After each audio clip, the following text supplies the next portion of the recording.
जी दोस्तों नमस्कार। मैं डॉक्टर सुनील बिजला आप सबको अपने YouTube चैनल तुल्य अकादमी पर स्वागत करता हूँ। स्वागत इस संदर्भ में खास है क्योंकि दीपावली का ये हमारा आप सबका जो मिलन है वो लगातार तीसरे वर्ष है। पिछले 2 वर्षों से हम दीपावली पर मिल रहे हैं और उत्तरोत्तर वृद्धि हमें दिखाई दे रही है आपके विकास में, आप सबकी सफलता में और आप सबकी विजय गाथा में। मैंने महसूस किया है वर्तमान समय में कि जो प्रथम ईयर्स या प्रथम वर्ष में विद्यार्थी हमसे जुड़े थे, आज वो किसी न किसी पद पर संलग्न हैं। द्वितीय वर्ष में लगने वाले काफी विद्यार्थी जा चुके हैं और इस वर्ष जितने भी लोग आ रहे हैं आप सबके आगमन का वंदन है, अभिनंदन है। दीपावली की ढेर सारी शुभकामना, ढेर सारा आशीर्वचन और आप सबके माता पिता के श्री चरणों में मेरा वंदन और अपने समस्त शिक्षार्थियों के लिए अस्तो मां सद्गमय तमसो मां ज्योतिर्गमय के सूत्र पर कार्य करने के लिए हम बिल्कुल तैयार हैं। जैसे ये पर्व बताता है कि अंधकार पर प्रकाश की विजय, असत्य पर सत्य की विजय होना आवश्यक है, उसी प्रकार इस त्योहार पर हम संकल्प लेते हैं कि अपने जीवन में जो कुछ अब तक हो रहा है उसको हम बदल के ही दम लेंगे। मित्रों, दीपावली के पर्व के ऐतिहासिकता के संदर्भ में यदि हम बात करें तो हम पाते हैं कि दीपावली को अलग अलग राज्यों में अलग अलग ढंग से अलग अलग नामों से पुकारा जाता है। जैसे अगर हम बात करना चाहें उड़ीसा की अगर हम बात करें तो उड़ीसा में इस दीपावली को जो आप दीपावली कहते हैं वहां पर भी दीपावली ही कहा जाता है। अगर हम बात करें बंगालियों की या बंगाली भाइयों की तो निश्चित तौर पर हम कह सकते हैं कि दीपावली नाम से वो दीपावली को पुकारते हैं। दीपावली नाम से दीपावली को पुकारने का कार्य बंगाल के लोग किया करते हैं। मित्रों, अगर हम असम में देखें और हम कन्नड़ में देखें, असम और कन्नड़ में भी दीपावली को दीपावली नाम से ही संबोधित किया जाता है। इसके साथ साथ यद्यप हम गुजराती भाइयों को देख लें तो गुजराती भाई दीपावली को दिवाली नाम से पुकारते हैं। मराठी भाइयों को देखें, महाराष्ट्र में यद्यप हम चले आए तो भारत के इस राज्य में दीपावली को दिवाली नाम से संबोधित किया जाता है।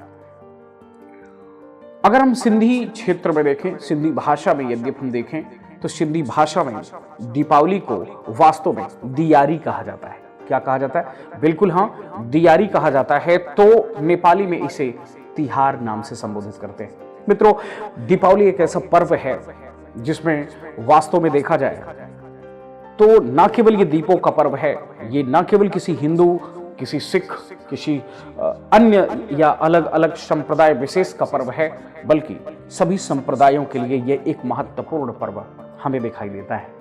क्योंकि हमने बताया कि मनुष्य के जीवन में अंधकार को हटाकर प्रकाश लाने का पर्व है, अपनी जीत की खुशी को प्रकट करने का पर्व है और अपने आप को नव विकास का एक नया रूप देने का पर्व है।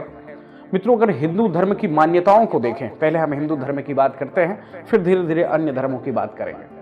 हिंदू धर्म की बात करें तो हिंदू धर्म में इस दीपावली को लेकर के अलग अलग मत हैं। कुछ लोग कहते हैं वास्तव में भगवान राम के 14 वर्ष वनवास के व्यतीत कर लेने पर, राक्षसों का संपूर्ण नाश कर लेने पर जब अयोध्या वापसी होती है, इस संदर्भ में संपूर्ण अयोध्यावासी दीप को जला करके उनका स्वागत किए थे। जबकि दूसरी मान्यता यह भी है कि वास्तव में पांडव 12 वर्ष का वनवास और 1 वर्ष का अज्ञात वर्ष जब व्यतीत करके वापस लौटे थे तो दीपोत्सव का यह पर्व प्रारंभ हुआ।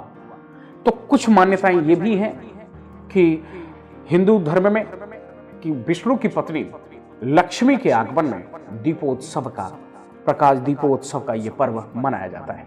अर्थात विद्वानों और तर्कों के आधार अलग अलग हैं, लेकिन सबकी मान्यता यही है कि सत्य जब विजित होता है, सत्य जब जीत कर आता है, असत्य जब पराजित होता है, अधर्म का जब नाश होता है, तब इस पर्व को हम हिंदू धर्म के सभी भाई बहन इसको मनाते हैं।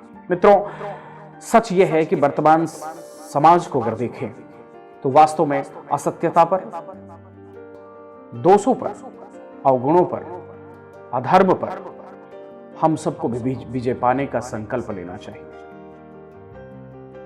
अगर इसके बाद अगर हम देखें जैन धर्म में, हिंदू धर्म के अतिरिक्त, तो जैन धर्म में देखा जाए तो यह धर्म ऐसा रहा है जब वास्तव में इनके 24वें तीर्थंकर महावीर स्वामी का नाम अगर हम लें तो वास्तव में महावीर स्वामी को यही इसी समय कहा जाता है जब उनको उद्धार प्राप्त हुआ था, आज के ही दिन यानी दीपावली के पर्व पर, जब उनको उद्धार यानी ज्ञान प्राप्त हुआ था। इसी ज्ञान प्राप्ति या उद्धार प्राप्त हुआ था जिसे मोक्ष दिवस के रूप में मनाया जाता है जैन धर्म में। तो मोक्ष दिवस के रूप में मनाए जाने के कारण यहाँ पर दीप जलाकर समस्त जैन धर्मी भाई बहन अपने ईश की वंदना करते हैं और प्रकाश जलाकर उसमें अपना सहयोग देते हैं और राष्ट्र शांति का भी वहाँ प्रार्थना की जाती है। मित्रों, इसके अतिरिक्त अगर हम देखें तो सिख संप्रदाय में अगर देखा जाए तो सिख संप्रदाय में भी इस दीपावली का बड़ा महत्व है, क्योंकि ये जो दिन था, आज का जो दीपावली का दिन है, वो वास्तव में बात 1577 की है। बात 1577 की है जब इसी दिन स्वर्ण मंदिर का शिलान्यास हुआ था। तो सभी सिख भाई बहन भी इस दीपोत्सव को बड़े हर्ष के साथ, बड़े उल्लास के साथ मनाते हैं। बौद्ध धर्म में कहें तो लाइट ऑफ एशिया कहे जाने वाले महात्मा बुद्ध के विचारों को आगे बढ़ाने के लिए बुद्ध धर्म के भाई बहन भी दीपोत्सव, दीपों को जलाकर सबको ये संदेश देते हैं कि अधर्म पर धर्म सदैव श्रेष्ठ होता है। कहने का मतलब यह हुआ मित्रों कि ये जो पर्व है वो किसी एक धर्म, एक संप्रदाय या किसी एक मनुष्य के लिए नहीं है। इस्लाम की अगर हम बात कर रहे हैं तो इस्लाम भी इस धर्म को कदापि नकारता नहीं है, बल्कि हिंदू भाइयों बहनों के साथ सभी सिख धर्म, जैन धर्म और समस्त धर्म मिलकर भारत को नवभारत बनाने का न केवल काम करते हैं, बल्कि संपूर्ण विश्व में एकता का, अखंडता का व समन्वय का वास्तविक रूप दिखाने का कार्य इसी पर्व पर हमें देखने को मिलता है। यह पर्व जब आता है तो हम अलग अलग वर्णों में हैं, अलग अलग संप्रदायों में हैं, अलग अलग धर्मों में बैठे हैं, ये रूप दिखाई नहीं देता। मित्रों, ये वास्तव में विजय गाथा है हम भारतीयों के लिए। ये वास्तव में जीत का प्रतीक है हम समस्त भारतीयों के लिए। जाति धर्म के परे दीपावली का आगमन वास्तव में हर्षित करने वाला, सबको सुख देने वाला और परिवार में सुख और समृद्धि का आगमन करने वाला पर्व माना जाता है। मित्रों, दीपावली आपके जीवन में समस्त कष्टों को हरे, माता लक्ष्मी का आपके जीवन में आगमन हो और साथ ही साथ आप अपने लक्ष्य को पूरी तरह से प्राप्त कर पाएं, इसकी मंगल कामना हम जरूर करते हैं। आप सब स्वस्थ रहें और मस्त रहें।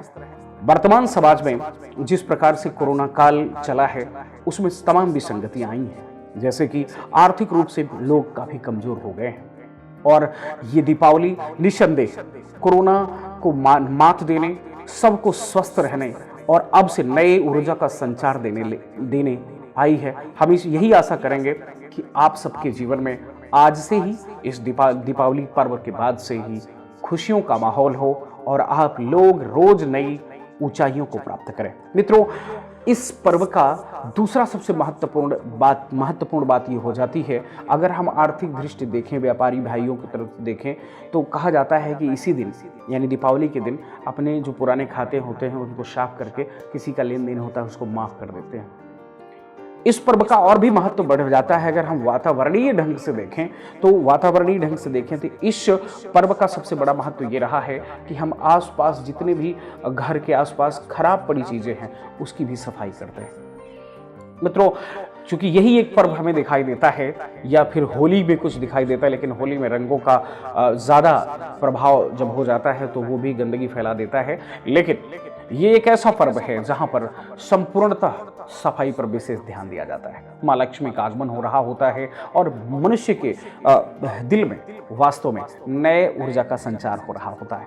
हम आप माता पिता के पास होते हैं, अपने परिवारजनों में होते हैं, अपनों के पास होते हैं। दीप उत्सव तो एक बहाना है, वास्तव में माता पिता का आशीर्वाद पाना ही वास्तव में मुख्य लक्ष्य है।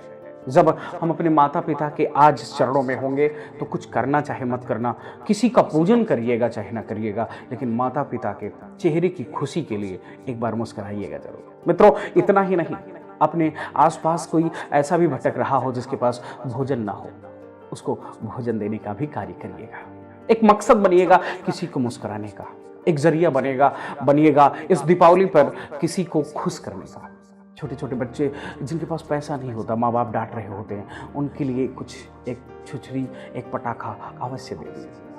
मुझे आशा है कि आप लोग कल या दीपावली के दिन या दीपावली पर ये विशेष ध्यान देंगे कि आपके आसपास कोई निराश नहीं होगा, आपके आसपास कोई दुखी नहीं होगा, आपके हर वो लोग आपके पास आना चाहेंगे और आप दीपावली के दिन सभी के अपने होकर रहेंगे। अपने गुरुजनों और अपने माता पिता को विशेष याद उस दिन जरूर करिएगा, कारण ये ऐसा पर्व है, मैंने बताया इस पर्व पर केवल दीपोत्सव एक बहाना है, बल्कि अपनों को वास्तविक रूप में पाना ही दीपावली है। मित्रों, सभी धर्म जो भी संदेश देते हों, हम उसकी व्याख्या पर नहीं जाएंगे, लेकिन ये पर्व सभी जाति, धर्म, संप्रदाय और वर्ण व्यवस्था से ऊपर उठकर सभी को एकत्रित होने, सभी को अपनापन होने और सभी को वास्तव में अपना बनाकर चलने की एक विशेष प्रेरणा देती है। आशा है कि आने वाले समय में आप सब और सशक्त होकर और श्रेष्ठ होकर अपनी दीपावली को और बेहतर बनाएंगे। इसी ढेर सारी शुभकामनाओं के साथ मैं विदा लूंगा। फिर से एक बार दीपावली की ढेर सारी शुभकामना। आप सब स्वस्थ रहें, माता रानी का आप सब पर विशेष कृपा बरसे और आप लोग जहां भी रहें वहां मुस्कुराहट के साथ साथ लोगों के दुख को अपना दुख समझकर समाप्त करने की कोशिश करें। मिलते हैं बहुत सारी चीजों के साथ, तब तक आप सबका दिन शुभ हो। एक बार पुनः दीपावली की ढेर सारी शुभकामना। जय हिंद, जय हिंदी।